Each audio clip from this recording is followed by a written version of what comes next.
Hi అండి, నేను Rama. Welcome back to our channel Tom thoughts.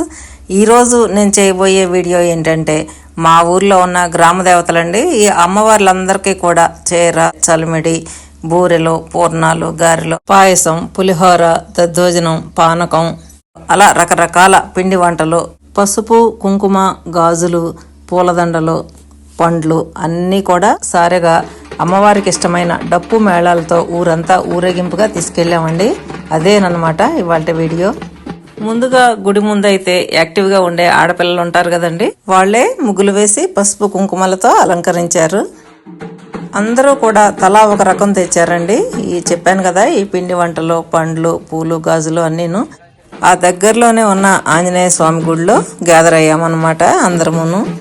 Anjaneya స్వామి గుడిలో పూజ పూర్తయిన తర్వాత ఏమో ఈ అందరము తెచ్చిన పిండి వంటలు, పండ్లు, పూలు, గాజులు, పసుపు, కుంకుమ అన్నీను తలా ఒక ప్లేట్లో పట్టుకుని దగ్గరలోనే ఉన్న చాలమ్మ తల్లి గుడి దగ్గరకు వెళ్ళామండి అందరమును డప్పు మేళాలతోనే. ముత్యాలమ్మ తల్లికి అయితే మా ఊరి గుడిలో ఉన్న పూజారి గారు చీరగట్టి అలంకరించారండి.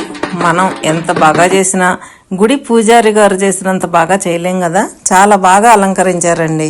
లావెండర్ కలర్ తో పెద్ద బార్డర్ ఉన్న బెనారస్ చీర అయితే ఈ అమ్మవారికి చాలా బాగుందండి. పసుపు కుంకుమలతో చాలా నిండుగా ఉన్నారు అమ్మవారు. ఆ తల్లి ముందున్న ఇద్దరు పోతురాజులను కూడా పసుపు కుంకుమలతో నిండుగా అలంకరించారు. పోతురాజులకు కూడా తెల్లటి వస్త్రంతో అలంకరణ చేశారు. అమ్మవారిని పూలదండతో అలంకరించిన తర్వాత ఫైనల్ గానైతే నిమ్మకాయల దండతో అలంకరించారు. ఈ అమ్మవార్లకైతే నిమ్మకాయల దండ వేయడంతోనే అలంకరణ పూర్తవుతుంది కదా. అలంకరణ పూర్తయిన తర్వాత తీసుకెళ్లిన నైవేద్యాలన్నీ కూడా అమ్మవారి ముందు పెట్టేసి కొబ్బరికాయలు కొట్టి పూజ చేశారండి. ముత్యాలమ్మ తల్లికి అయితే అత్యంత ప్రీతికరమైంది ధూపం కదండి. ఎర్రటి నిప్పు కణికల మీద సాంబ్రాణి వేస్తే చూడండి ధూపం ఎంత బాగా వచ్చిందో. అమ్మవారికి ధూపం చూపించిన తర్వాత ఇంకా నెక్స్ట్ బొడ్డురాయి అండి. బొడ్డురాయి దగ్గరికి అందరం కూడా బయలుదేరాం అన్నమాట. ఆ తల్లికి పూజ చేసినంతసేపు కూడా డప్పు వాయిస్తూనే ఉన్నారండి. ఊరికి నడిబొడ్డున ఉన్న బొడ్డురాయి దగ్గర కూడా అందరము తలా ఒక ప్లేట్లో అన్ని వంటకాలు అన్నీ తీసుకుని బయలుదేరాము. ఇదంతా కూడా జరిగినంతసేపు డప్పు వాయిస్తూనే ఉన్నారండి. ఆ బొడ్డురాయి దగ్గర కూడా పసుపు కుంకుమలతో అలంకరించి పూజ చేశారు. ఈ బొడ్డురాయి అయితే మా ఊర్లో కొత్తగా కట్టిన రామాలయంకి దగ్గరలో ఉందండి. ఈ బొడ్డురాయికి కూడా ఎర్రటి అందమైన పట్టు క్లాత్ తో అలంకరించడం వలన, పూలదండ అవన్నీ పెట్టడం వలన చూడండి చాలా అందం వచ్చింది కదా. ఈ చిన్ని పాప చూడండి అందరికీ టాటా చెప్తుంది. ఈ తీసుకెళ్లిన నైవేద్యాలన్నీ కూడా ఈ బొడ్రాయి దగ్గర నివేదించి ఆ తర్వాత కొబ్బరికాయ కొట్టి ఇంకా అక్కడ నుండి మళ్ళీ ఊరు బయటన చెరువు ఉందండి. ఆ చెరువు కట్ట మీద ఉన్న కట్టా మైసమ్మ అమ్మవారి దగ్గరకు బయలుదేరాం అనమాట. మా ఊరి చెరువు గట్టు మీద ఉన్న కట్టా మైసమ్మ తల్లి దగ్గరకు వచ్చేసామండి. అమ్మవారి చేతికి గాజులన్నీను ఒక దారానికి కట్టి చేతికి కట్టామండి. చూడండి అసలు గాజులు కూడా రంగు రంగుల గాజులు అమ్మవారి చేతికి వేసేసరికి చాలా అందం వచ్చిందండి. ఈ కట్టా మైసమ్మ తల్లి అలంకరణ అంతా కూడా పూర్తయిన తర్వాత తీసుకెళ్లిన నైవేద్యాలన్నీ కూడా ఆ అమ్మకు నివేదించి పూజ చేసామండి. ఇది మా ఊరి చెరువు అండి. ఆ చెరువులోకి అయితే నీళ్ళు ఎక్కువ రాలేదు, వర్షాలు ఎక్కువగా లేవండి ఈ సంవత్సరం. పూజ అంతా కూడా పూర్తయిన తర్వాత అమ్మవారికి హారతి ఇచ్చి ఇంకా మళ్ళీ అక్కడ నుండి ఇంకా అక్కడికి కొద్ది దూరంలో ఉన్న సత్యమ్మ తల్లి గుడి వద్దకు బయలుదేరామండి అందరమును. ఈ సత్యమ్మ తల్లి గుడి, కట్టా మైసమ్మ తల్లి గుడి కూడా ఊరికి కొద్దిగా దూరంగా ఉండడాన తీసుకొచ్చిన పదార్థాలన్నీను ఆ ట్రాక్టర్లో పెట్టుకుని వెళ్ళామండి. కొంతమంది మేము ట్రాక్టర్లోను, కొంతమంది మేము ఆటోల్లోను, ఎలా వీలైతే అలా వెళ్ళామన్నమాట సత్యమ్మ తల్లి గుడి దగ్గరకు. ఈ పచ్చటి పొలాలు చూస్తూ ఎండలో, అంటే ఎంతో ఎండ ఉందండి ఆ రోజు. అంత ఎండలో వెళ్ళినా కానీ ఏమీ శ్రమ అనిపించలేదు. అందరం కూడా సరదాగా నవ్వుతూ కబుర్లు చెప్పుకుంటూ వెళ్ళాం కదా. ఇంకా ఫైనల్గా సత్యమ్మ తల్లి దగ్గరకు వచ్చామండి. ఆ అమ్మవారి గుడి దగ్గర అయితే పాలు పొంగించారు, అంటే పాయసం చేశారనమాట. పాలు పొంగళ్ళు చేసేటప్పుడు కూడా ఆ బియ్యము అందరూ తలా కొద్దిగా వేశారండి.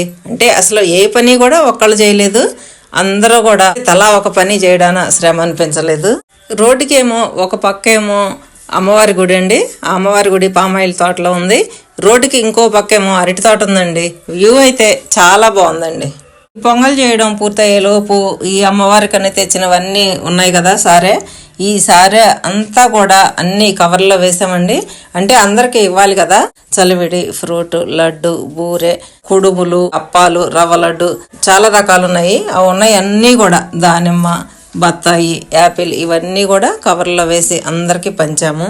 అందరము కూడా అక్కనో, పెద్దమ్మనో, పిన్ననో ఏదో ఒకటి వరుసలతో పిలుచుకుంటూ పల్లెటూరు వాళ్ళం కదా, చాలా సందడిగా హ్యాపీగా ఉంటుందండి. అంటే భక్తియే కదండి, భక్తితో పాటుగా అందరం ఒకసారి ఇట్లా కలిసి చేసుకుంటే అదో రకమైన ఆనందం కదా. ఈ రోజుల్లో కాళ్ళకు పసుపు రాసే వాళ్ళైతే చాలా తక్కువే కనపడుతున్నారండి. చూసారా, ఇక్కడ ఇద్దరు కూర్చుని వచ్చిన వాళ్ళందరికీ కూడా పసుపు రాశారు. అమ్మవారికి కొత్త చీర కట్టి నిమ్మకాయల దండ, పూలదండ, పసుపు కుంకుమలతో అలంకరించడం అయితే పూర్తయిపోయింది. పొంగల్ చేయడం పూర్తయిందండి.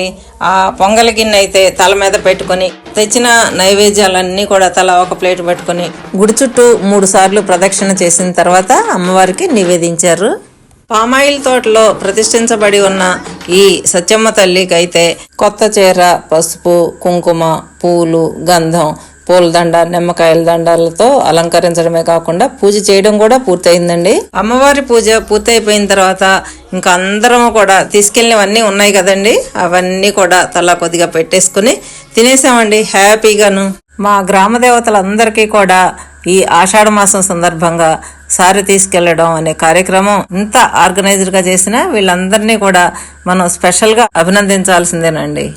గ్రామ దేవతలందరికీ కూడా ఎంతో భక్తితో సమర్పించిన ఆషాఢ మాసం సారే వీడియో మీ ఫ్రెండ్స్కి, ఫ్యామిలీ మెంబర్స్కి అందరికీ కూడా షేర్ చేయండి. ఫైనల్గా మాతో పాటు మీరు కూడా అమ్మవారికి ఒక నమస్కారం చేసుకుని ఇంకా ఇంటికి వెళ్ళిపోదామండి.